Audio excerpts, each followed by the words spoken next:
Today's video, we are looking at part 2 of the recruiting process series that I have going on. We are looking at what not to write to a coach and how not to write an email to a coach. So with that said, let's just roll the intro and we'll jump right into the video.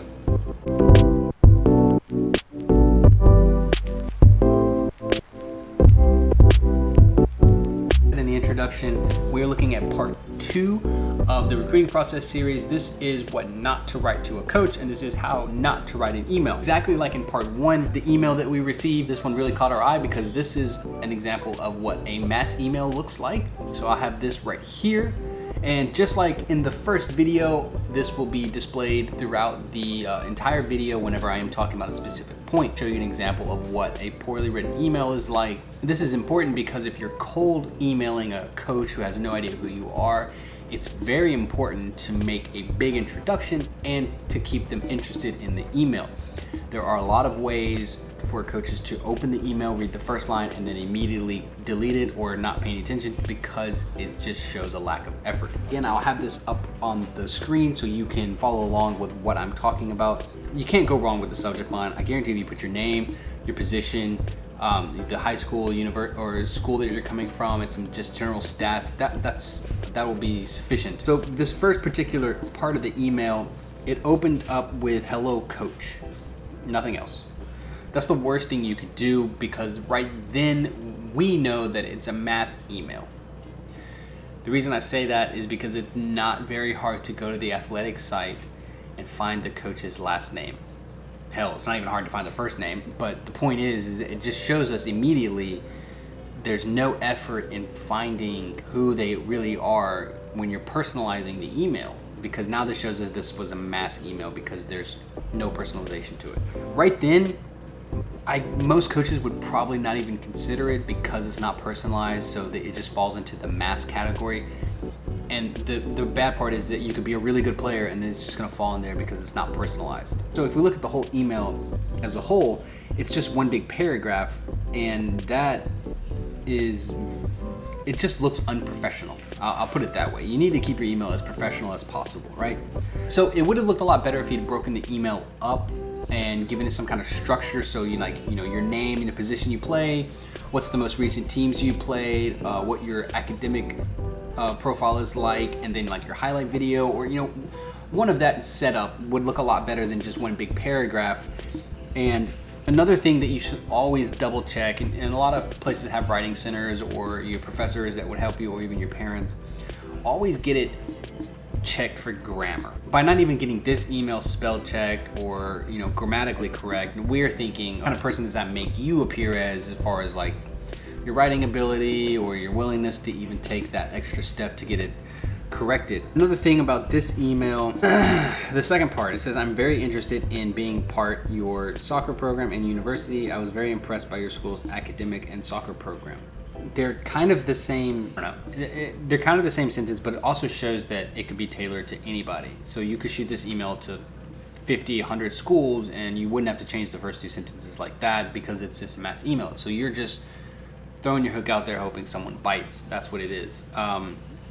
You need to put a little effort into finding something about that university. Like I mentioned in the first video, always tailor it to the school that you're going to. It just adds a little bit of professionalism and shows the coach that you care a little. So by the second line, by the third sentence, fourth sentence, we would have known that this kid just sent it to a lot of coaches. And my advice for this kid would have been to put the teams that he is a part of at the beginning and right after the position he said, because if you had to go down that far into the email to read something that's positive about the kid, then put that first, so that's the first thing that they see. So this kid has some kind of trials with some pro clubs, or he trained with some pro clubs, then you need to put that first, and then you can put what makes you interested in that university or that program. He briefly touches on his academics, which is good. He had a good GPA and a good SAT score, which is something that we look at. And then he attached his highlight video. So the biggest complaint that I have with this particular email is just the lack of structure.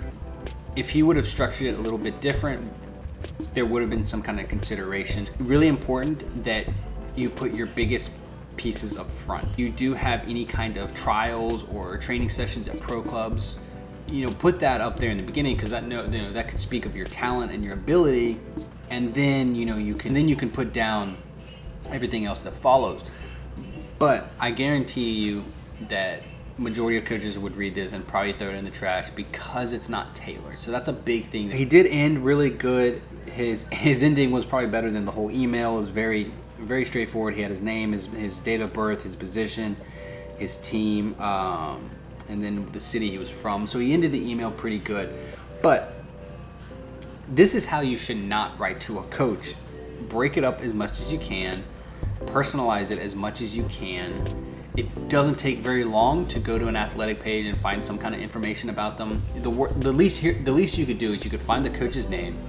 You could find their record from last year. You could look at that record and see if there's any big teams you recognize or if they had any big upsets.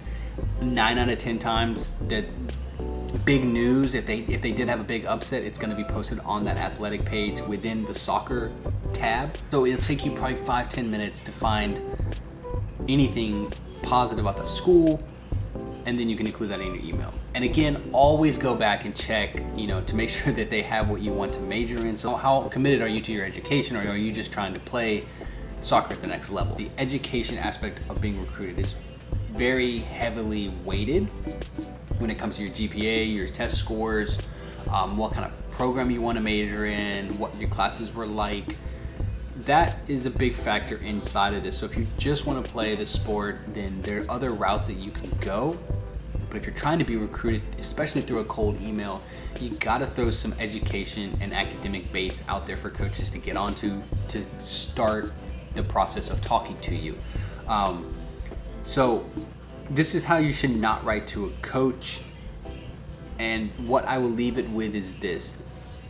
Always put bits and pieces in your email that coaches love to hear and that makes us interested and want to reach out to you. Never exclude the coach's name. That's a big pointer. But other than that, the information wasn't that bad. It was just the way he wrote the email, which is a big turnoff. And that's the big thing. Again, I will leave this at the end of the video just so you guys can see what not to write. It's really important, but I also link right here the link to what to write if you're trying to be recruited to a coach and how you should lay out your email.